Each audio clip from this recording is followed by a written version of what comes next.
What's good, y'all? It's me, Chris. Welcome back to another video. And in today's video, we're going to be discussing the television that I've watched this week. We're going to be discussing One Night in Miami, Outside the Wire, Lockdown, WandaVision, and Lupin. There's a lot of content for us to discuss this in this video. I'm genuinely surprised with how much of a bottomless pit of content that Hollywood is producing right now, especially during a pandemic in which production has slowed down drastically. We didn't get seasons last year for some of our favorite shows.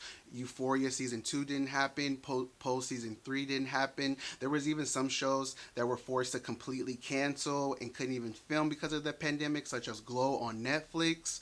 But no, every single Friday, the streaming services are having a fucking scrap match and seeing whose coin they're going to get.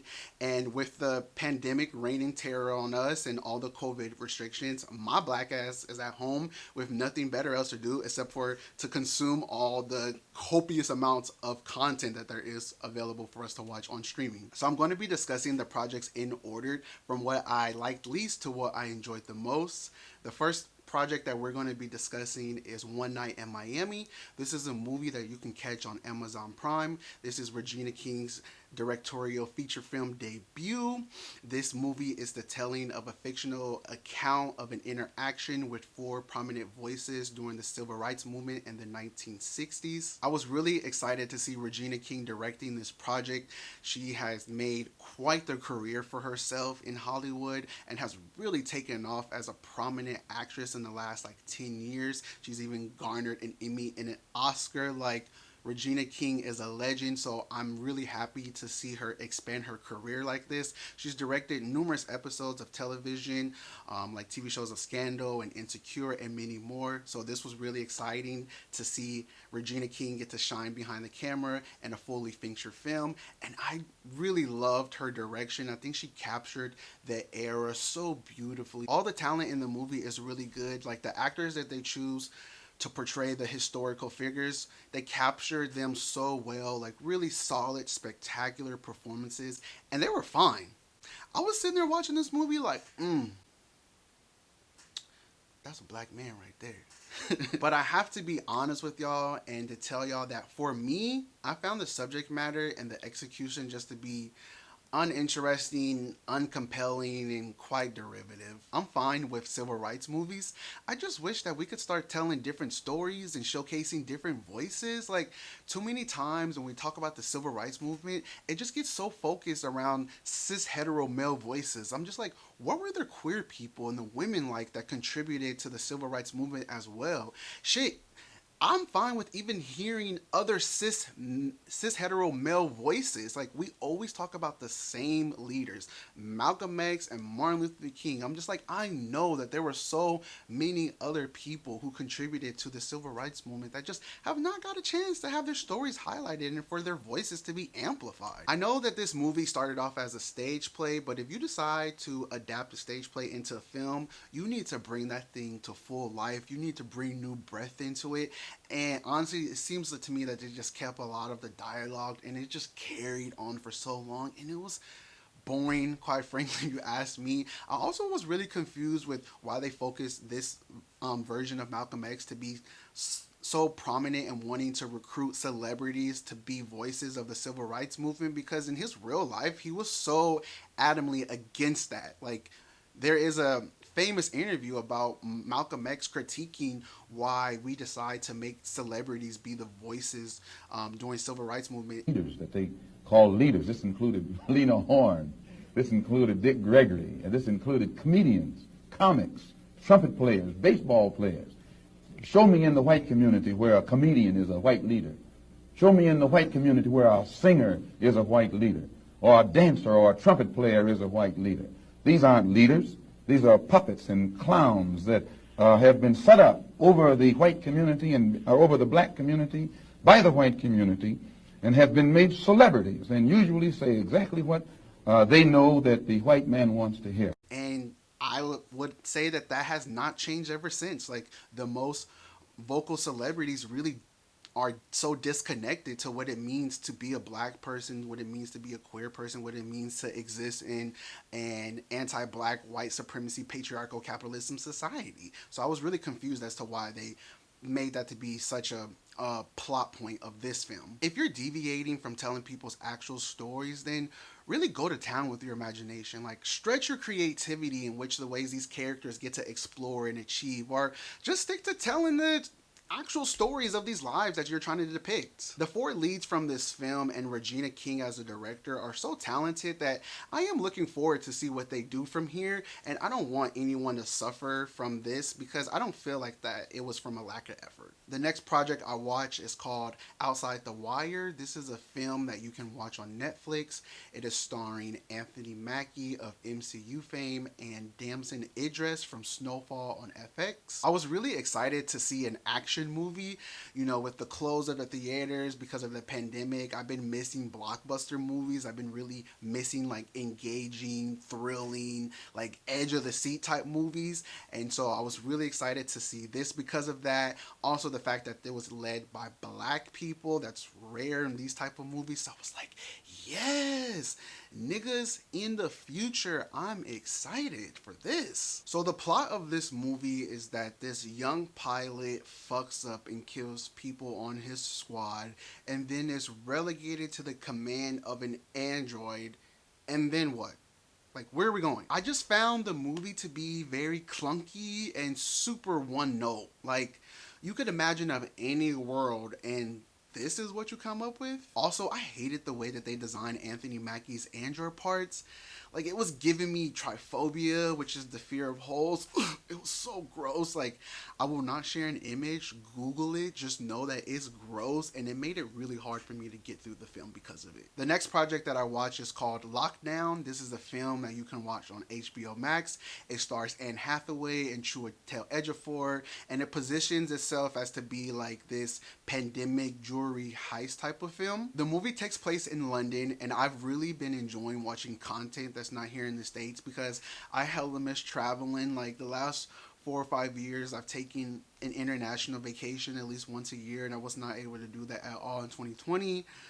Probably won't be able to do that in 2021, so I've just been using movies as escapism to take me places of part of the world that I want to see. So it was really nice to be in London for like 2 hours watching this movie. This movie is about a couple that's recently separated, and since the pandemic and all the COVID restrictions, they are still living with each other. So they're dealing with how to navigate that while also dealing with their own self-worth and their integrity. Like, I was feeling it. I was really invested in these characters and their inner turmoil and the love that they have for each other. Like, it built really well as to why they had decided to commit the heist. Like, I was fully invested. I thought that they did really good storytelling when it came to everything that led up to the actual heist. But boy, when we got to those heist scenes, I was so underwhelmed. Like, talk about a lackluster payoff. I was just expecting like Ocean 11 vibes, like something to be like elaborate and really intricate, but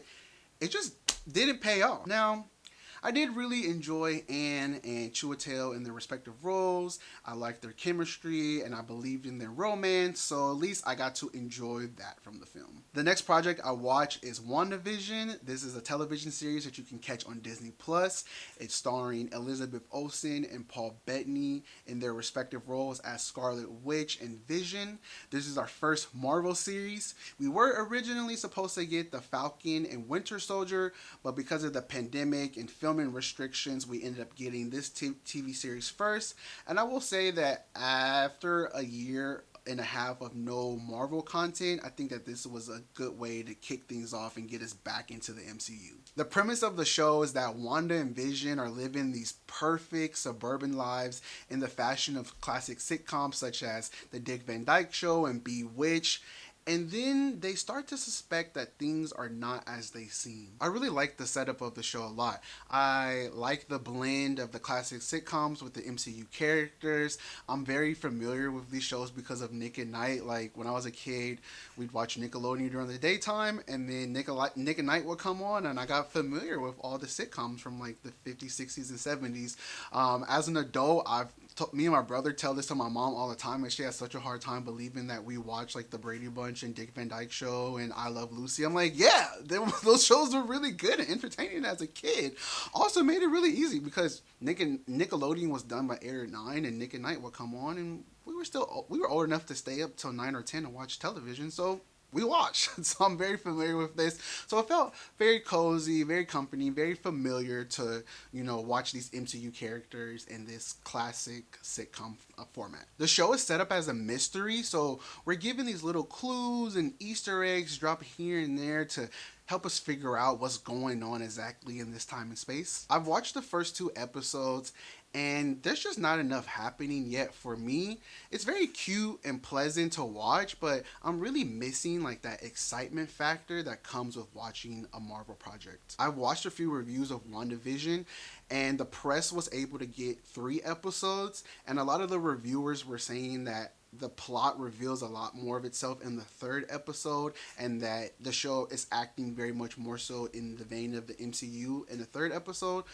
But I'm like, why didn't y'all release the 3rd episode? Especially with these episodes only being like 22 to 25 minutes. That would have been perfect to premiere WandaVision with like a solid hour of television, especially if there wasn't much going on in the first 2/3 of this hour block. I think that would have been a much better value of entertainment for us. The show is 9 episodes, so if they had dropped 3 episodes the first week and just released 1 episode per week, we still could have gotten like 7 weeks of good television, and we could have started off with a bang instead of more of like a question mark. I'm going to continue to watch because I'm heavily invested in the MCU, and I really do love these characters, and they haven't gotten a full chance to fully shine in the MCU movies, so I'm happy that they got this series to be able to explore the characters in more depth. I won't be doing weekly reviews of this TV series, but maybe at the end I'll give y'all my final thoughts. As the closer that the series comes to an end, it's supposed to be getting even more like an MCU project, and it's supposed to end with a big bang. So I'll keep watching in the meantime. The last project I watched is Lupin. This is a television series that you can catch on Netflix. It is an original French series starring Omar Sy from X-Men Days of Future Past and Jurassic World. I didn't recognize any of the other talent in this series, so they're all new to me. The series follows a gentleman thief, which I guess is a con artist, who's on a mission to avenge his father's legacy after a tragedy that he experienced as a child. There is an English voiceover for those that don't want to read subtitles, but I really wanted to connect to the performances fully, so I decided to watch with the subtitles. Plus, my attention span has been shit lately, so watching the subtitles really helped me focus. After watching this series, I feel like, I could watch Parasite now, finally. Now, it did take me 6 days to start this show because I knew the task that it would be to read subtitles for a TV series, but after I got it going, I'm glad that I did because I really love this show so much, y'all. Omar Sy is so captivating as the lead in this series. I was in so much awe when I was watching him act. Plus, that nigga is fun.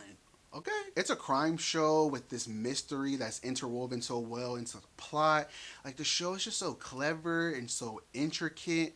All the things that I was looking for in the lockdown heist, I got in this series. I watched the show in 2 days. It's only 5 episodes, so it's not a big commitment at all. The dialogue wasn't hard to read at all. The show was really well paced with still a lot of things happening in each episode. It's really funny in some parts. It's really heartfelt moments in others. There's a lot of flashbacks of the lead character, Asani, to help really flesh out his background and what his motives are. There's a lot of really good supporting characters in the show as well. There's Claire, his ex-lover, and Benjamin, his best friend, who he both met in high school, and those relationships I just love so much, especially the best friend. There's Fabian, a journalist that he meets later on in the series, and I tell you, like, the supporting characters are just as compelling as Omar Sy is as Asani in the lead role. There's good storytelling, good world building. It's so atmospheric, especially the show being in Paris. I told y'all, I love these series in which I get to like escape for 2 hours. I love Paris so much. Like, What a magical place to be. The one big criticism, and I find it to be very problematic, that I have of this show is that there are no black women, like, in any roles. And I found that hard to believe when they have really good prominent female roles in this series, when they could have placed a black woman in any of them. There was his lover, there's a police captain, there is the journalist. There's so many women where they could have put a black woman there. It's very tiresome to constantly see mainstream media and no black woman exists, especially for teenager shows. Black girls just, they don't go to school apparently. I found that to be very upsetting while I was watching this show, and I love it so much, but it was really upsetting to see no black women. And I've been to France. There's hella black women in Paris. There is a lot of black women in Paris. There's black women everywhere. I don't understand how these shows don't have dark-skinned, unambiguous black women in them. I've seen this be a trend so often where it's diverse shows, but it's just a bunch of niggas who look like me and ain't no black women. And also a common trend that I've seen as of lately, can y'all stop giving these black men white women partners? Like, I'm so sick of interracial relationships being depicted where there's always white people in it. We saw that in this show, Lupin, in Bridgerton, and also in Lockdown. The wife is white.